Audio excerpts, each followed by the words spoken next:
Hi, my name's Michas, and this is a sneak peek at my upcoming track, Getaway, featuring Liv Bray, out this Friday, that's the 28th of November, on Velvet Flow 3.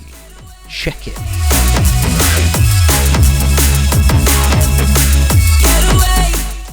So this track actually goes way back, probably to around 2019. Started with a little idea. Basically, trying to cut a long story short, is I heard this track. I'm not going to say what it is, but it had this like sort of old school power ballad feel to it. It really resonated with me. And then when it kicked into the chorus, it was just something, it just disappointed me. I don't know. And I wanted to just keep that mood of that bridge section that really hooked me. It just had like such an emotional, uplifting vibe about it. So I ended up doing kind of like a bootleg remix. Built a rough sketch in Logic, same chord progression, but like completely different arrangement with new instruments, some new melody lines where I improvised my own synths, knew everything, but just based around this chord progression that was just like epic. It was just another one of those projects that I did. I always had a sort of intention to go back in on, but like countless other projects, it's got sat to the side and I didn't do anything with it for a long time. So I'm just going to play you a bit of that idea just for reference. So this is how it used to sound.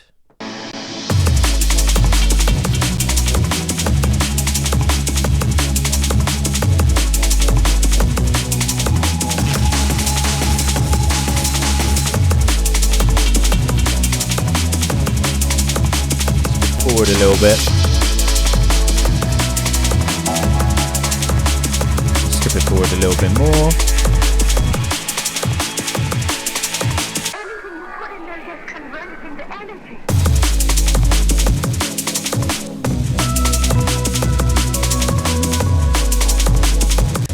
So that's kind of how it used to be, and it was like that, just sat put to one side for all these years.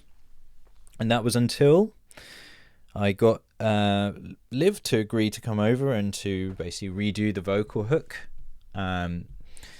So yeah, she came over for a little session, which was incredibly productive and efficient. I have to give big kudos to her for being so professional and just so on the ball. Just like she just knew the assignment. She came over because I didn't really give a whole lot of guidance other than let's just keep the vibe the same. Here's the chord progression. Let's come up with some new lyrics. I don't do lyrics, so I just left her that creative agency.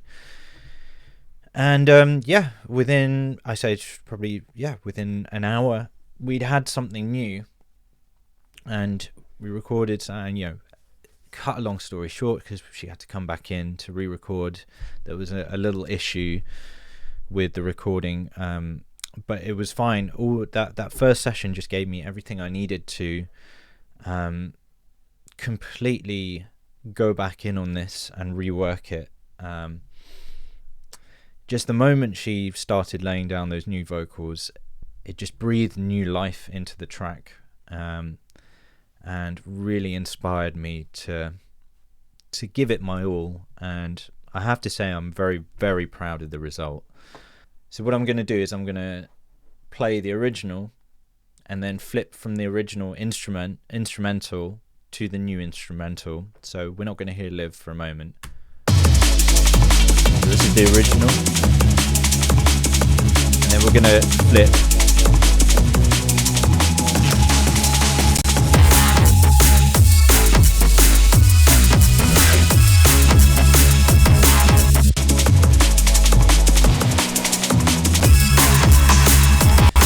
So, I mean, the difference to me is just light and day. So one of the problems I had before with the original was just very flat, very boring. The vibe is there, but it's just all kind of all at that one level, no dynamics really. It's got something nice there, but like, yeah, the bass, for instance, just all one reese at one level. It's just always just there. The drums, similar sort of thing, where it's just all there, and there's not enough up and down. And that's something I really wanted to change, and something I think we really did well in this new one was get that bounce.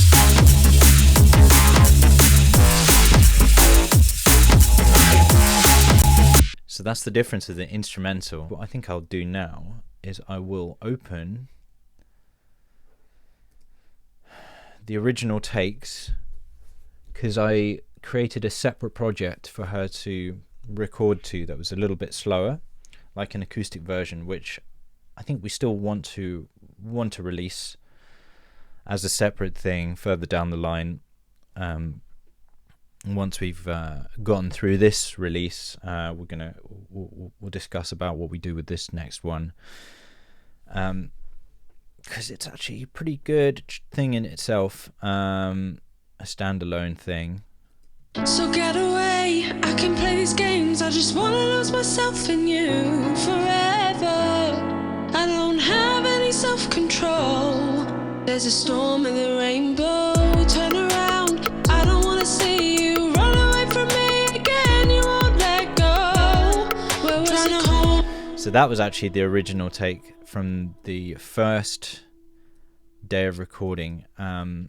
And I don't think we ended up, I think I used very small snippets of this in the track, but we used the re-recorded version where she kind of belted it a little bit more.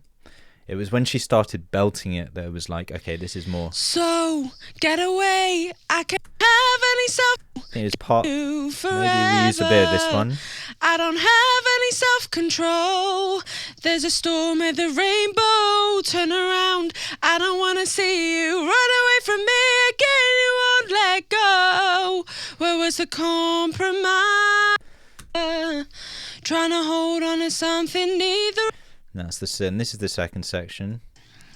So here I am, wide open in the wreckage of what we were.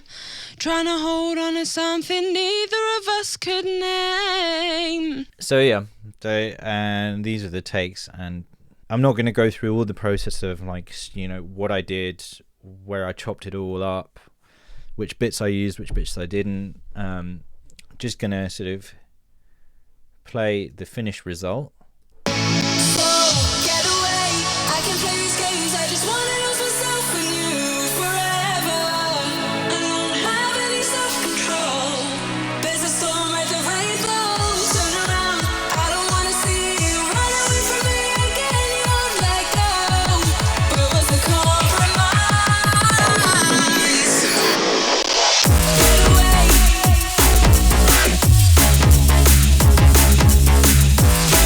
That's with the vocal. Oh my god, that vocal is so good. So the cool thing about this project is that I think I have all of the breadcrumbs. So I used to have to bounce things out a lot more. So it used to be the case where you'd work on a section for a bit and then bounce it out, and then do another round of processing, bounce it, and then you sort of follow that process over and over and again. But the reason I used to do that more than anything was just to save on CPU power, because I would inevitably push the Mac or whatever I was using, the PC in some cases, to its maximum capacity. Thankfully on this machine I've not hit that point yet, which is incredible. It just means that I can keep everything, a lot of things still in MIDI. So like the kick and the snare are still in MIDI, which is pretty cool, because it means that if I need to just I've still got that control over pitch decay.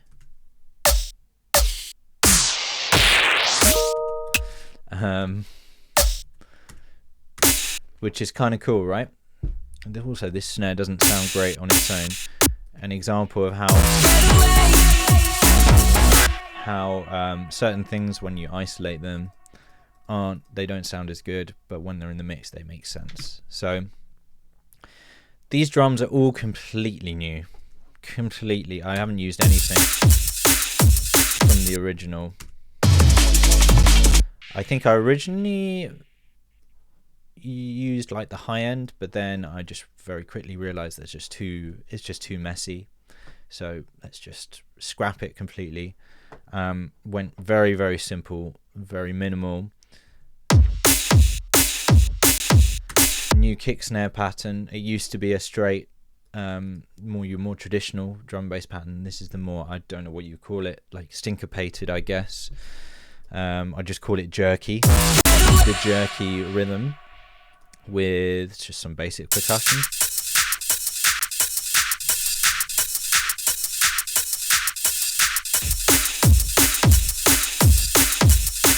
And then a little and we start bringing in these little rim shots for the fills. And then we bring in some extra percussion, like some sort of shaker.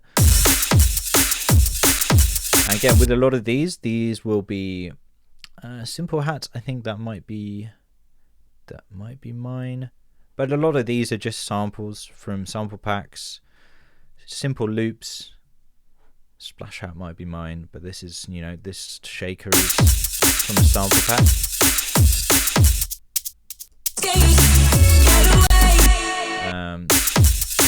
And then again the rims, and then we start bringing in more of these fills. I think that's mine. And then these fills become more rounded out. Actual samples.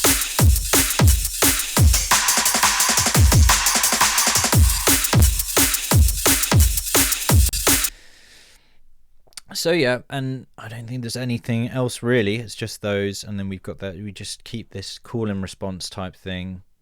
2 bars on, 2 bars off. Nothing else really going on there. They're very, quite simple really.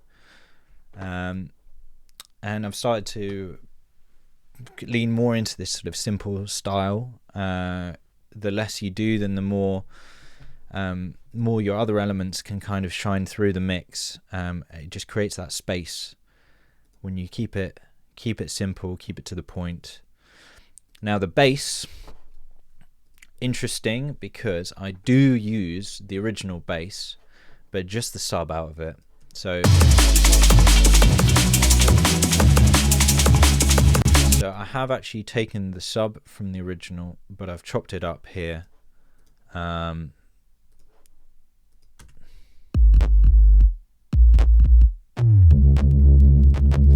Again, it sounds terrible because it's when you solo it, it's going to create artifacts, and a lot of that is the side chaining that I've done. So without this,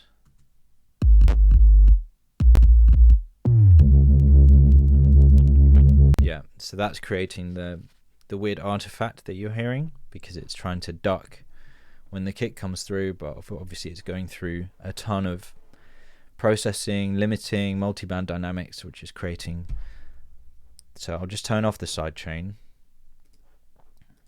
So without the sidechain,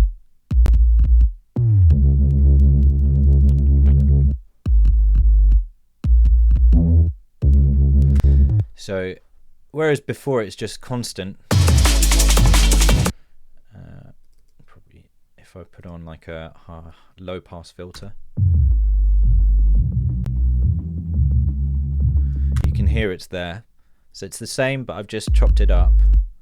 So if I put that with the drums, then you can hear it a bit better. And then I've used like the accent points to accentuate, which are just like, I think they're just jungle subs to kind of boom.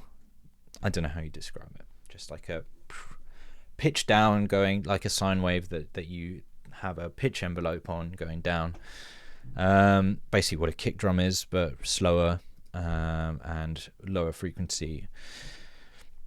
And then with that, I've just layered on bits and pieces, really. This thing's called bass chord inst. Is this the one?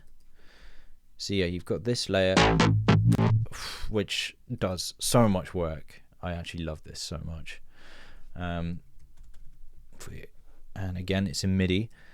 And we've got this thing called barks as well, which again also is MIDI. It's a Sylenth. It's a Sylenth. I've used Sylenth quite a lot in this project. I just love the sound. Although I'm surprised that this is Sylenth, because this sounds a little bit more aggressive. But I think the aggression comes from this Raw plugin, which is insanely good. Ableton Raw. So it'd be interesting if we turn off the Raw, see how it sounds. Yeah, exactly how much that's doing. It's just a patch. It's just there's not even much to that patch. I've put loads of stuff on and then just taken them off. But yeah, the Raw just gives it that crunch, that aggression. What else have we got? And so yeah, I mean, there's some EQing, there's some processing going on here. I've not been very organized. I should have just deleted everything that I don't use. There's another bark. What's this? Oh yeah, that's another bass sound, which I think is from just a sample somewhere, and that becomes much more prevalent later on. We got what's this? Just like a little layer. So if we just solo the bass.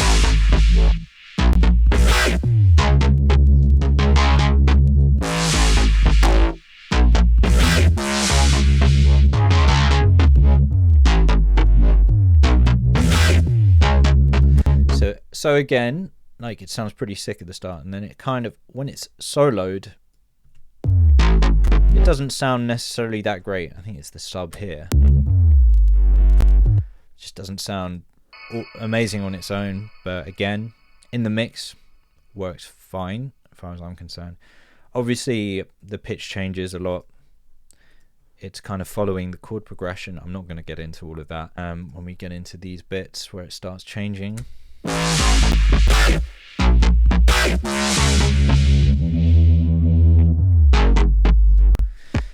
And then on the second drop, this thing, which we alluded to before, this sound, this bark, becomes much more of a feature. It's kind of a feature of the second drop.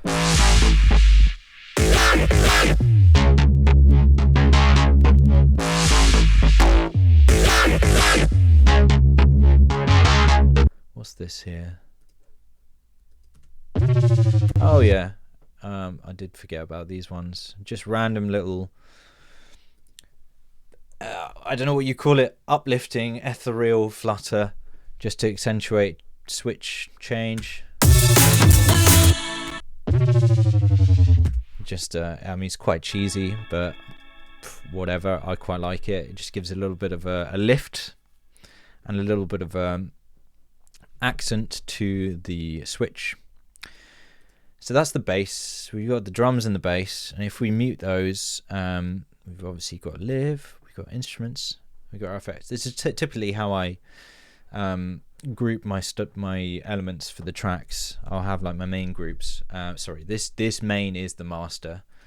That's the other thing that I learned from doing this track is very important. Obviously you have your main output.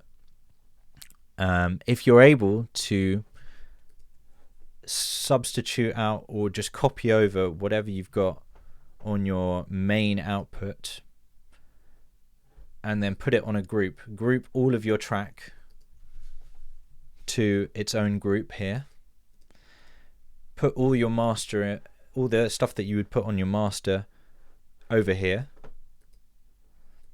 and then that will allow you to A/B test with other tracks. Just make sure you've got nothing going on the master, actual master, other than say, this is what I used to have. That was my old my old effects chain.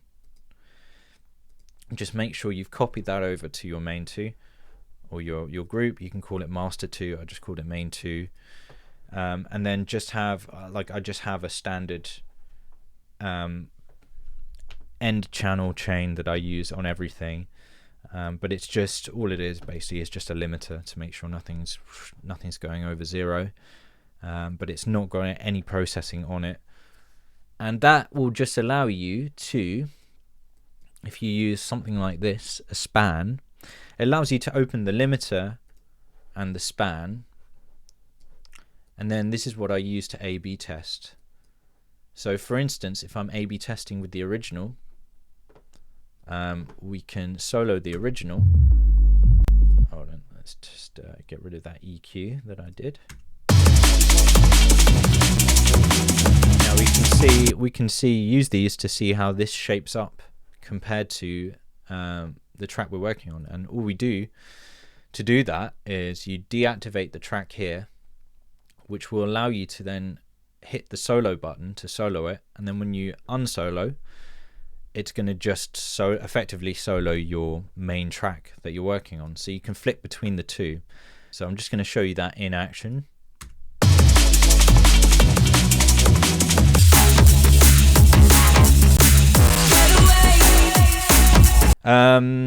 Instruments, again, I've used some of the pads from the original, but subtly, because they're not very well processed.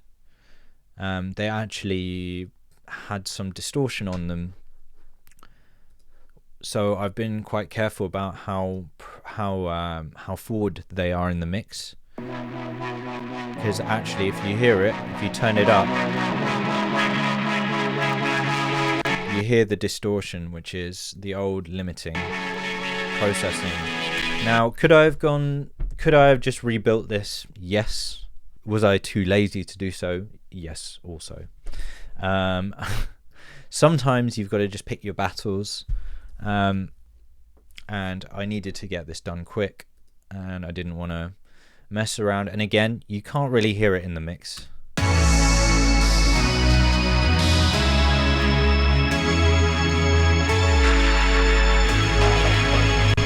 At least it's not as prominent to me anyway.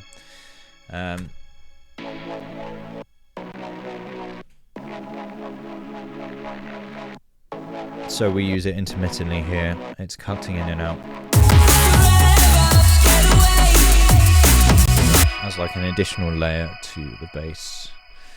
And then we just created some new stuff here, which wasn't in the original. And again, these are all silent patches, probably just patches that I've like the stock patches that come with it, that I've just modified slightly.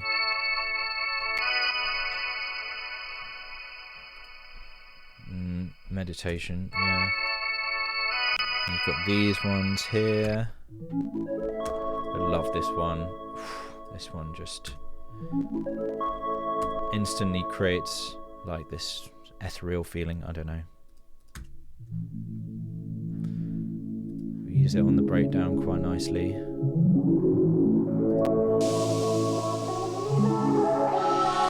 So this is in the original as well. I can't remember if I remember. Can I remember if I remember? Can I remember? Just a layer.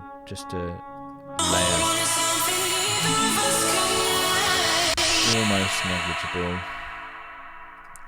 And then finally we just have some effects that kind of fill the space, create that little bit of extra energy, mainly just white noise, honestly.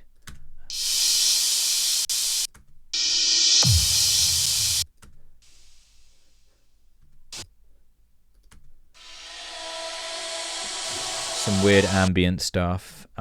Also this sample, I guess that's the most prominent.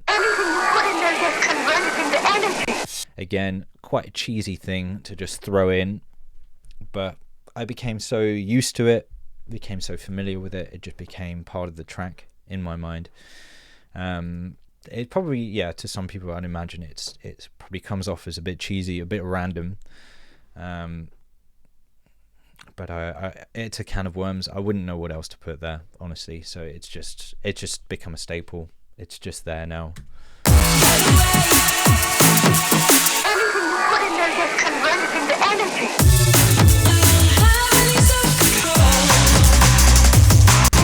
Yeah, if I had any doubts in my mind, it would be that would be the only thing that would niggle me into thinking maybe I should go back in, but I'm not going to do it. Anything else? This bass tease, I couldn't figure out where to group this, because any group I put it in, it just spoilt the dynamics. So I just kept it as a separate track.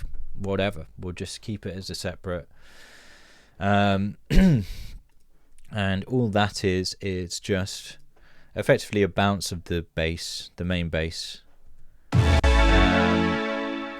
And then I've just used my effects rack here to kind of automate to high pass.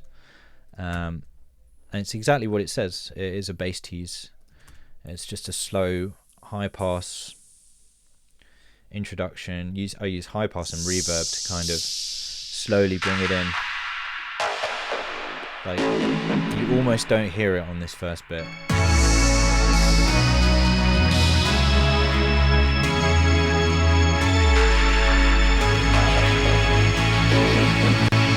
But stuff like that, it's good for kind of just making the track a bit coherent, so that the intro isn't just completely like a separate entity too. When it drops, it kind of it flows together. It has a bit of, it makes sense. It makes yeah.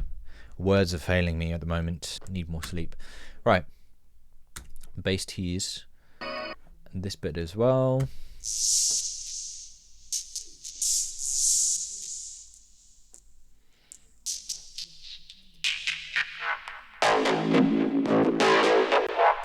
And that just helps with the build up, doesn't it, really?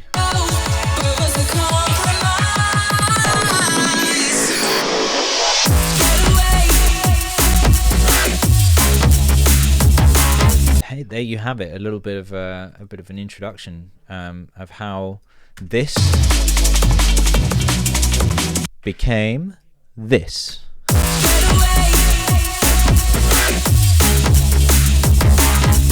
Velvet Flow 3 this Friday, 28th of November.